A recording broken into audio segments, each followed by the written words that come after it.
অল্প আয় তবুও সুখের সংসার। ভালোবাসা আর সন্তুষ্টই জীবনের সবচেয়ে বড় সম্পদ। বর্তমান সময়ে অনেকেই মনে করেন যে সুখী হতে গেলে অনেক টাকা পয়সার প্রয়োজন, কিন্তু বাস্তবতা কিন্তু ভিন্ন।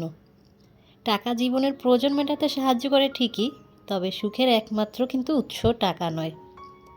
একটি পরিবারের আসল সুখ নির্ভর করে ভালোবাসা, পারস্পরিক সম্মান, বিশ্বাস এবং সন্তুষ্টির উপর।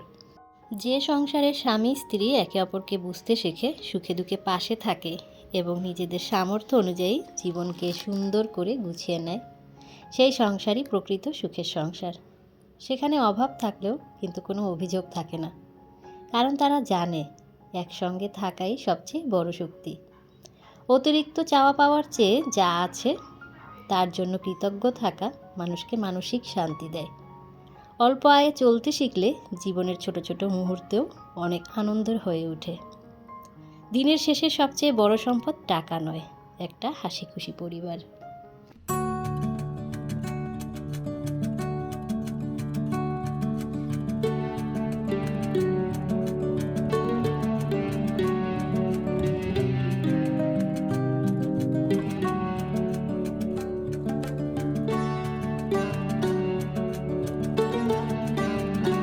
বিসমিল্লাহির রহমানির রহিম। আসসালামু আলাইকুম। কেমন আছেন সবাই? বাংলাদেশি ব্লগার লিপি চ্যানেল থেকে আমি লিপি আছি আপনাদের সাথে। আমার লাইফের নতুন আরেকটি লাইফস্টাইল ব্লগ নিয়ে আপনাদের মাঝে হাজির হয়ে গেলাম। আশা করছি যে যেখান থেকে আমার আজকের ভিডিওটি দেখছেন সবাই সুস্থ আছেন, ভালো আছেন এবং নিরাপদে আছেন। আলহামদুলিল্লাহ, আল্লাহর রহমতে আমি আমার পরিবারের সবাইকে নিয়ে ভালো আছি। সকালের নাস্তাটা সেরে সংসারের কিছু টুকটাক কাজকর্ম করছি। গতকাল রাতে আলিফার পাপা কিছু গ্রোসারি আইটেম নিয়ে আসছিল, তার ভিতরে কিছু ছোট ছোট প্যাকেট ছিল বিস্কিটের, তারপরে স্যুপ ছিল, তারপর আরও কিছু আমার প্রয়োজনীয় মশলাপাতি ছিল। তো সেগুলো হচ্ছে আমি ক্যাবিনেটের ভিতরে গুছিয়ে রাখলাম। আর শরীরটা তেমন বেশি ভালো না, তাই সংসারের কাজকর্ম করতে পারছি না। তো আজকে কিন্তু ভিডিওতে তেমন কোনো সংসারের কাজকর্ম আপনাদের সাথে শেয়ার করতে পারছি না, কারণ আমি যদি কাজই না করি তাহলে আপনাদের সাথে কি শেয়ার করব। তো আপনারা হয়তো ইদানিং আমার ভিডিওতে সেই একই কথা শুনেন যে আমি অসুস্থ। আসলে অসুস্থ থাকলে তো অসুস্থ বলেন অসুস্থ থাকি বলে বিধায় কিন্তু অসুস্থর কথা বলি। প্লিজ কেউ আবার বিরক্ত হবেন না একই কথা শুনতে শুনতে। এর আগের ভিডিওতে বলেছিলাম যে আমার প্রেশার লো হয়ে গিয়েছে, তো সেই প্রবলেমটা কিছুটা হলেও সলভ হয়েছে। এখন আবার ঠান্ডা লেগেছে, আর ঠান্ডায় অবস্থা খুবই খারাপ হয়ে গেছে। মানে এমন অবস্থা, এমনিতেই তো আমি খাবার দাবার খেতে পারি না, তারপরে হচ্ছে এখন ঠান্ডা লাগার পরে আরও অনেক বেশি খারাপ লাগছে, কিছুই খেতে পারছি না। সংসারে কোনো কাজকর্ম করতে ইচ্ছা করে না। সংসারে তো তেমন কোনো কাজকর্ম এখন করি না, শুধু রান্না বান্নাটা। কিন্তু সেই রান্নাবান্নাটাও আমার কাছে এখন বিষের মতো মনে হয় আর কি। রান্নাবান্নাটা করা সবচেয়ে আমার কাছে কষ্টের মনে হয়। আমার মনে হয় কেউ যদি আমাকে রান্নাটা করে দিত তাহলে আমার কত যে আরাম হতো, সেটা আর কি বলে বোঝানোর মতো না। সকালের নাস্তা আর দুপুরের রান্নাবান্নাটাই আমার কাছে বেশি কষ্টের মনে হয় এখন। তাছাড়া তো তেমন কোনো কাজকর্ম নেই, কাপড় চোপড় তো ওয়াশিং মেশিনেই ধুয়ে দিই। আর ঘর মোছার কথা কি বলবো, এখন তো 4 দিন 5 দিনেও মনে হয় ঘরটা মোছা দেওয়া হয় না। যখন আমি পারি তখন আমি একটু মুছে নেই, তা না হলে যখন আলিফার পাপা রাতে সময় পায় সে মুছে দেয়। এই আর কি, এভাবে করেই কিন্তু দিনগুলো আমার পার হচ্ছে। কখনো রান্না করে, কখনো রান্না না করে, যা থাকে তাই খেয়ে দিনগুলো পার করতেছি। তো সবাই আমার জন্য, আমার অনাগত সন্তানের জন্য দোয়া করবেন, আমরা যেন সুস্থ থাকি। সেই সাথে আমার পরিবারের জন্য আপনারা দোয়া করবেন, আমরা যেন সব সময় ভালো থাকি, ভালো থাকতে পারি। অসুস্থ, কাজকর্ম করতে ইচ্ছা করছে না। এরপরে কিন্তু আবার আলিফার পরীক্ষা চলতেছে, তাই এটা কিন্তু একটা এক্সট্রা প্যারা আবার আমার জন্য, কারণ ওকে এখন বেশি সময় দিতে হচ্ছে। তো মেয়েকে হচ্ছে স্কুল থেকে নিয়ে আসার পরে এক গ্লাস লেবু শরবত বানিয়ে দিলাম, আর সাথে আমিও একটু লেবু শরবত করে খেয়ে নিলাম। লেবু শরবতটা প্রতিদিন খাওয়া হয় না, তবে স্যালাইনটা প্রতিদিনই খাওয়ার চেষ্টা করি। প্রেশার লো হয়ে যাওয়ার পর থেকে প্রতিদিনই হচ্ছে একটা করে স্যালাইন খাওয়ার চেষ্টা করি। এই যে দেখতে পাচ্ছেন, আজকে কিন্তু দুপুরে রান্না করি নে। গতকাল রাতের ভাত ছিল, সেই ভাতটুকু গরম করে নিয়েছি, আর সাথে হচ্ছে শুধু মাছ ভাজি করে নিয়েছি। এই দিয়েই কিন্তু দুপুরটা মা মেয়ে কাটিয়ে দিব। ওই যে ভিডিও শুরুতে একটা কথা বললাম না, যে স্বামী স্ত্রী একে অপরকে বুঝতে শিখলেই কিন্তু সে সংসারটা সুখের হয়। তো আমিও যেমন আমার হাজব্যান্ডকে বুঝি, আমার হাজব্যান্ডও কিন্তু আমাকে বুঝে। এই যে আমি রান্নাবান্না করতে পারছি না, সকালের নাস্তাটা রেডি করতে পারছি না, সে কিন্তু আমাকে সব সময় বলে যে একটা কাজের মানুষ রেখে নাও, অন্তত পক্ষে সকালের নাস্তাটা এসে রেডি করে দিবে আর রান্নার কাজে তোমাকে সাহায্য করবে, ঘরটা মুছে দিবে, এতটুকুই।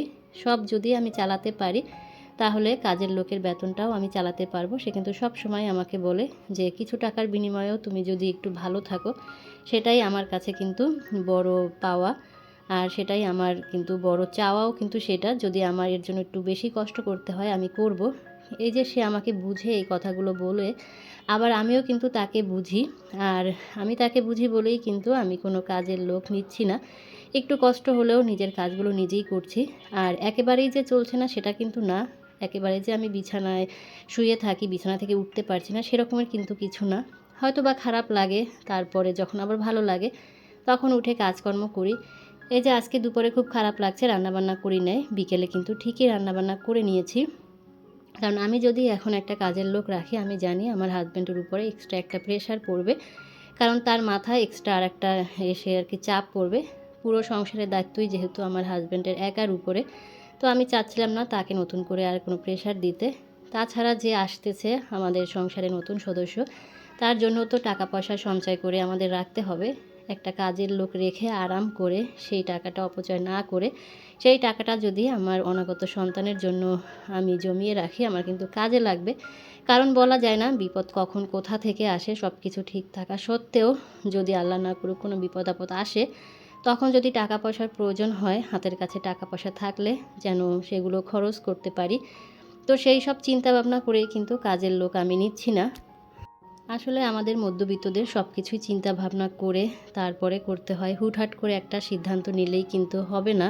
আর দিনগুলো কিন্তু আমার ঠিকই চলে যাচ্ছে। যেখানে হয়তো আগে দুপুরবেলা ৩-৪ আইটেমের রান্না করতাম, সেখানে হয়তো বা এখন ১ আইটেম বা ২ আইটেম রান্না করি।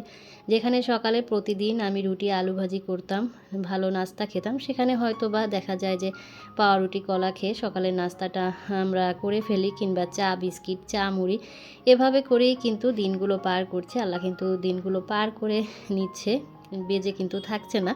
তো আমি চাচ্ছি আল্লাহ আল্লাহ করে এই কয়টা মাস এভাবে জানি যায়, যেভাবে আছি সেভাবে যে নিচ্ছে আল্লাহ, এটাই আল্লাহর কাছে অনেক অনেক শুকরিয়া। তো এরপরে আমি কিন্তু মেয়েকে দুপুরে ভাত খাইয়ে আমিও খেয়ে নিয়েছি। এরপরে বিকেলবেলা উঠে রান্নাটা করছি, যেহেতু সন্ধ্যাবেলায় মেয়েকে নিয়ে আবার পড়াতে বসতে হবে। তো ডাল রান্না করেছি, আর পটল আর আলু দিয়ে রুই মাছ রান্না করছি।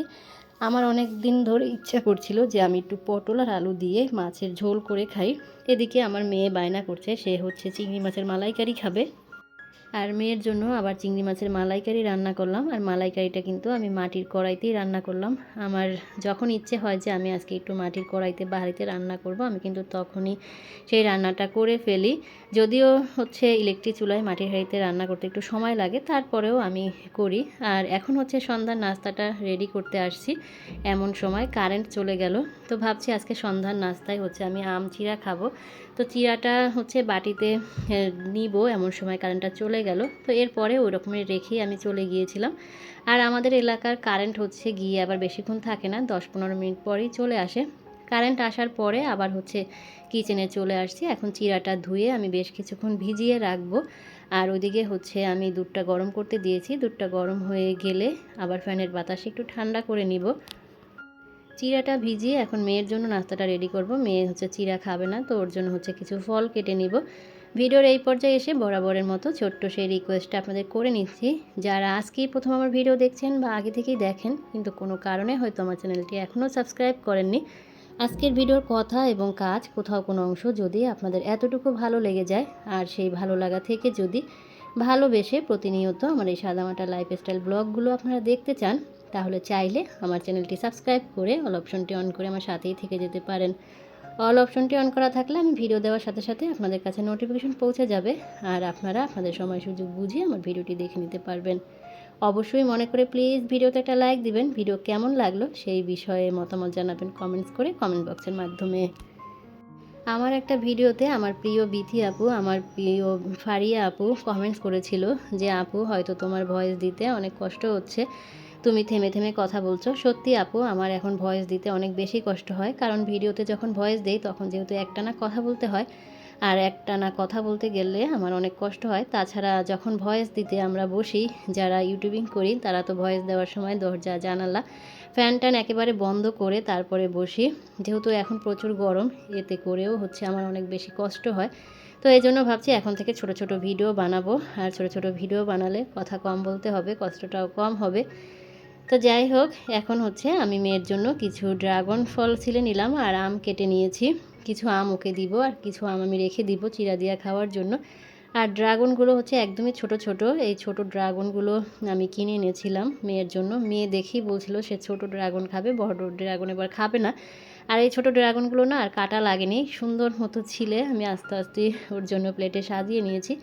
আর আগে কেন জানি ড্রাগন আমি খেতে পারতাম না, দাঁতের নিচে বিচিটা পড়লে খুব খারাপ লাগতো, কিন্তু ইদানিং ড্রাগনটা খেতে খুব ভালোই লাগছে। আর ড্রাগনগুলো ছোট হলেও খুবই মিষ্টি ছিল। মেয়ের আরবি মিস পড়িয়ে গিয়েছে, এখন সে আধা ঘন্টা হচ্ছে টিভি দেখবে ড্রয়িং রুমে বসে। তো আমি হচ্ছে ওর নাস্তাটা ড্রয়িং রুমেই দিলাম, ও হচ্ছে এখন ফলগুলো খাবে, ওর সাথে হচ্ছে আমিও কিছুটা ফল খেয়ে নিব। খেয়ে এরপরে হচ্ছে আমি চলে যাব আবার কিচেনে, আমার নাস্তাটা রেডি করব।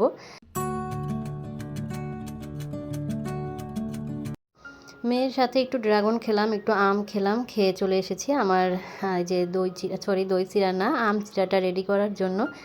আর আম চিরাটা খেতে আমার খুব ভালো লাগে, আম দিয়ে চিরা হোক বা আম দিয়ে ভাত হোক, আমার খুব পছন্দ। আম আমার খুব পছন্দের একটি ফল, আমি সারাদিন আম খেয়ে থাকতে পারবো। তো আমি হচ্ছে আবার চিরার ভিতরে লিকুইড দুধ তো দিবই, উপর থেকে আবার কিছু হচ্ছে পাউডার দুধও দিয়ে দিলাম, সাথে একটু চিনি নিয়ে নিচ্ছি, কারণ মিষ্টি একটু না হলে আমার কাছে আবার খেতে ভালো লাগে না। তো সামান্য পরিমাণের চিনি নিয়ে নিব, নিয়ে তারপরে হচ্ছে আমি আম চিরাটা খুব মজা করে খাবো। আর এই খাবারটা না আগে আমি খেতাম না, এই খাবারটা আমি রিসেন্টলি হচ্ছে খাওয়া শিখেছি। ইউটিউবে সব আপুদের দেখি যে আম চিরা খায়, তো সেটা দেখে আমি একদিন ট্রাই করেছিলাম, আমার খুব বেশি মজা লেগেছিল। তো এখন থেকে হচ্ছে কিন্তু আমিও এটা খাওয়া শিখে গিয়েছি, আমার কাছেও খুব ভালো লাগে খেতে। তো উপর থেকে আমি আমগুলো হচ্ছে দিয়ে দিচ্ছি। খুব সুন্দর মজার একটা হেলদি নাস্তা আমি সন্ধ্যার জন্য বানিয়ে নিলাম। তো আজ এই পর্যন্ত, সবাই সুস্থ থাকবেন, ভালো থাকবেন, আল্লাহ হাফেজ, আসসালামু আলাইকুম।